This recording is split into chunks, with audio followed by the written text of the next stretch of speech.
ဈေးကနေပြီးတော့အမဲသား2000မို့ဝယ်လာတယ်ပေါ့နော်အသားတွေကြီးပဲတော့မဟုတ်ဘူးသူကအရွတ်နည်းနည်းပါတယ်ဝယ်ရတော့အသားကြီးပဲဝယ်ရပါတော့ဒီထဲမှာယူကလေးတွေပဲရောပါတော့အရွတ်တချို့တွေဖယ်ထုတ်ပြီးတော့အရင်ကလေးတွေကျွေးလိုက်တယ်ပေါ့နော်ဒီမှာအသားတွေကိုတော့ဒါလှီးထားတာပါလှီးပြီးလို့ရှိရင်ဒီမှာစမင်းမုတ်ရဲ့မြို့ကောင်းလေးရဲ့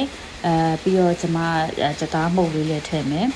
QC လေးလည်းနည်းနည်းထည့်မယ်ပေါ့နော်ပြီးရင်အကုန်လုံးကိုတမအောင်ရောမွေမယ်ကျမလက်အိတ်ကင်ဖို့မေ့သွားလို့ကျမ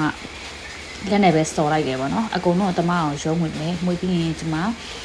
ဝက်လောက်ခဏနှက်ထားမယ်တော့နော်နှက်ထားတဲ့အချိန်မှာပဲမီးကဖက်ခနဲဆိုပြတ်သွားတော့အတော်ဖြစ်သွားတာပေါ့နော်အဲ့တော့ဒီမှာ flammary ဖွင့်ပြီးတော့ဒီမှာပြန်ပြရပါဒါဂျင်းလေး3-4တုံးတော့ထည့်ပြီးတော့အကုန်လုံးကိုဒီမှာအိုးရထည့်ပြီးတော့ကိုဘက်ဒီဘက်အသားနူးရဲ့ဆိုရုံလေးပြီးတော့အထဲကိုအစာပလာတွေစိတ်ဝင်နေဆိုရုံလေးဟိုဘက်ဒီဘက်မီးအပူပေးပြီးတော့မှွေမယ်ပေါ့နော်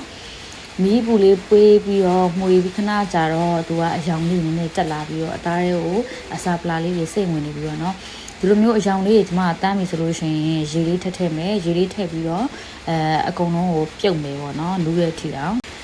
ပြုတ်ထားတဲ့အချိန်လေးမှာကျမကစက်တုံအဖြူအနေချင်းကိုအကုန်လုံးရောပြီးတော့ချိန်လိုက်တယ်ပေါ့နော်ကျိတ်ပြီးသားလေးကိုကျမသေးတန်လေးဘေးမှာပကံလေးနဲ့ဖယ်ထားပါမယ်အဲ့ချိန်မှာပြင်းတော်သိန်းလေးကိုလည်း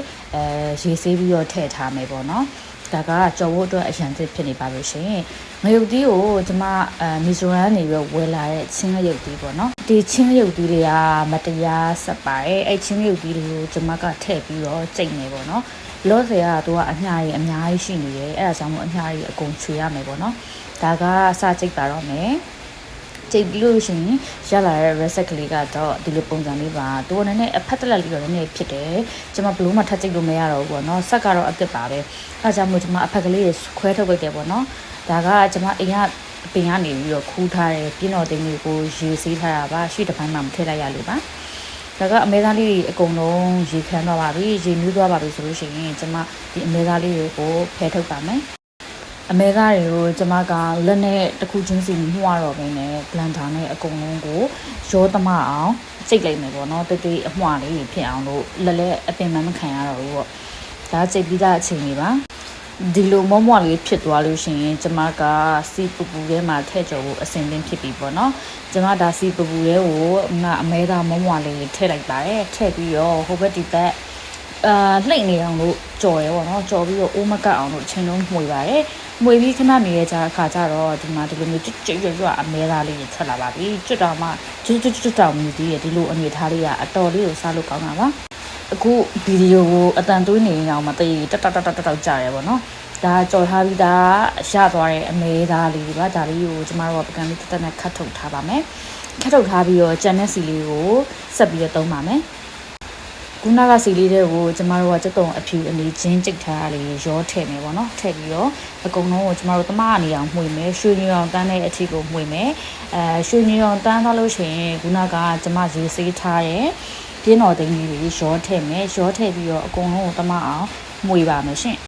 စက်တုံအဖြူအနေချင်းရောအခုထည့်ထားတဲ့ပြင်းတော်သိန်းအရွက်လေးရောအကုန်လုံးကရောတမမှွေပြီးတော့အကုန်လုံးကကျွတ်သွားပါပြီရှင်ဒီအရောင်လေးဆိုလို့ရှိရင်တော့အဲ့ချိန်မှာကျမကမီးကိုလုံးဝပိတ်လိုက်ပါတယ်မီးပိတ်ပြီးတော့အိုးထဲမှာအပူချိန်နဲ့ကျန်တာလေးနဲ့ဆက်ပြီးတော့ကျမလှော်ရဲပေါ့နော်အဲ့ဒီလှော်ထားတဲ့အပူချိန်မှာပဲကျမငရုတ်သီးကျိတ်ထားလေးရောထည့်လိုက်ပါတယ်ထပ်ပြီးတော့စသားမှုလေးထည့်ပြီးထပ်မှွေပါတယ်စသားမှုလေးနဲ့ကျမအချုံမှုလေးနဲ့ပေါက်ပြီးတော့ခုနငရုတ်သီးနဲ့ကျတော့လူချင်းနဲ့ပြင်းတော်သိန်းလေးနဲ့မှွေထားတဲ့ကိုပဲကျမထပ်ပြီးတော့ခုနအမဲသားကြော်ထားတာလေးလုံးဝမင်းမဖွင့်ပဲနဲ့အဲ့အပူချိန်နဲ့ပဲထပ်ပြီးတော့ကျမစတိုက်မှွေပါတယ်အိုးမကတ်အောင်လို့အိုးကအပူရှင်တော်တော်ပြင်းတော့အကုန်လုံးရောသမမှွေပြီးတဲ့အချိန်မှာကျွတ်ရွပြီးတော့အရန်ကိုစားကောင်းပါတယ်အနက်နေရတယ်မှွေပြန့်နေရပဲဒါကျမချက်ပြီးတဲ့အချိန်မှာအမဲသား2000ဘိုးရဲ့အနေထားပါเนาะဒီစလုံးရဲ့တဝက်လောက်တော့ရပါတယ်ရှင်အခုစားလိုက်ပါဦးမယ်တတာ